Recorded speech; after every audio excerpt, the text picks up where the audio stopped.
যারা দূর থেকে দেখছেন বা আওয়াজ পেয়েছেন, এমনকি তাদের হাতেও 1-2 সেকেন্ডের বেশি সময় ছিল না। কেউ সেই সময়টাও পায়নি। কাদামাখা পানির স্রোত এসে কাউকে ভাসিয়ে নেয়, কাউকে বা চাপা দেয়।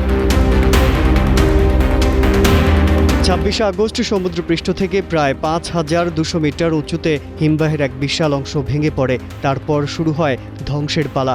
নেপাল তিব্বত সীমান্তের এই প্রলয়কে বিজ্ঞানীরা বলছেন এ কোনো সাধারণ বন্যা নয়, এ ছিল হিমালয়ের বুকে চাপা পড়ে থাকা এক ভয়ঙ্কর সত্যের প্রকাশ। ভাঙা বরফ প্রায় 1200 মিটার নিচে পড়ে গলে যায়। তারপর ছুটতে ছুটতে সঙ্গে করে নিয়ে আসে কয়েক টন পলি কাদা। ধ্বংসের সেই স্রোত 3000 মিটার নিচে এসে মুহূর্তে যে প্রলয় ঘটায় তার জন্য কেউ প্রস্তুত ছিল না। আসলে এই উচ্চতা আর গতি একসঙ্গে মিশে তৈরি করেছিল এক প্রাণঘাতী মিশ্রণ, বলেন কাঠমান্ডু বিশ্ববিদ্যালয়ের পরিবেশ বিজ্ঞান বিভাগের সহকারী অধ্যাপক মোহন বাহাদুর চাঁদ। নিউজিল্যান্ডের আর্থ সায়েন্সের ভূতাত্ত্বিক ডক্টর সাইমন কক্স এই ঘটনাকে তুলনা করেছেন সিরিঞ্জের সঙ্গে। তার মতে হিমবাহের পতন যেন এক প্রকাণ্ড প্লাঞ্জারের কাজ করেছে। নদী উপত্যকার সমস্ত জলকে সামনের দিকে ঠেলে দিয়েছে, সঙ্গে গলিয়ে ফেলেছে আরও বরফ, সংগ্রহ করেছে আরও ধ্বংসাবশেষ। শেষ পর্যন্ত তৈরি হয়েছে কংক্রিটের মতো এক ঘন স্রোত। 3 স্তর বিশিষ্ট ভার্জিন এবং ফুড গ্রেড ম্যাটেরিয়াল দিয়ে তৈরি, তাই পানিতে দুর্গন্ধ হয় না। ক্ষতিকর অতিবেগুনি রশ্মি প্রতিরোধ করে পানিকে রাখে ঠান্ডা এবং ব্যাকটেরিয়া মুক্ত। কি বুঝলেন ভাই? অনলি যেটাই চাই।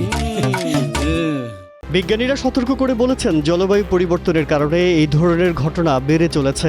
গলছে পার্মাফ্রস্ট, যা আগে পাহাড়ের ঢালকে শক্ত করে ধরে রেখেছিল, আর তার সঙ্গে যোগ হচ্ছে অতিরিক্ত বৃষ্টি। সব মিলিয়ে তৈরি হচ্ছে বিপর্যয়ের আদর্শ পরিবেশ। নিউজিল্যান্ডেও একই প্রবণতা দেখা যাচ্ছে বলে জানান ডক্টর কক্স। বলেন হিমবাহ সরে যাচ্ছে, পাহাড়ের ঢাল খালি পড়ে আছে, আর সেগুলো ধসে পড়তে চাইছে। এখন কি করণীয় জানান কাঠমান্ডু বিশ্ববিদ্যালয়ের অধ্যাপক চাঁদ। বলেন এই ধরনের দুর্যোগ মোকাবিলায় আন্তঃসীমান্ত সহযোগিতা জরুরি, কারণ দুর্যোগ কোনো সীমানা মানে না। নেপাল, ভারত, চীন সবারই একসঙ্গে কাজ করতে হবে। বিশেষ করে ডেটা শেয়ারিং, প্রাথমিক সতর্কীকরণ ব্যবস্থা ও যৌথ পরিকল্পনা মিলেমিশে করতে হবে। কিন্তু হিমালয়ের দুর্গমতা ও সীমিত সম্পদ এখানে বড় চ্যালেঞ্জ, বলছিলেন অধ্যাপক চাঁদ। এদিকে নতুন সতর্কবার্তা দেন ডক্টর কক্স। বলেন পাহাড়ের ওপর থেকে এখনও পাথর খসে পড়ার আশঙ্কা রয়েছে, কারণ ক্রমশ গলতে থাকা বরফ, দুর্বল হয়ে পড়া পাহাড়, বাড়তে থাকা তাপমাত্রা, কোনো কিছুই আর মানুষের নিয়ন্ত্রণে নেই। নেপালের রাসুয়া জেলার সেই পথ আজ ধ্বংসস্তূপ। যেখানে ছিল পুণ্যার্থীদের পায়ের শব্দ, সেখানে এখন কেবল নীরব কাদা আর হারিয়ে যাওয়া প্রিয় মুখগুলোর স্মৃতি।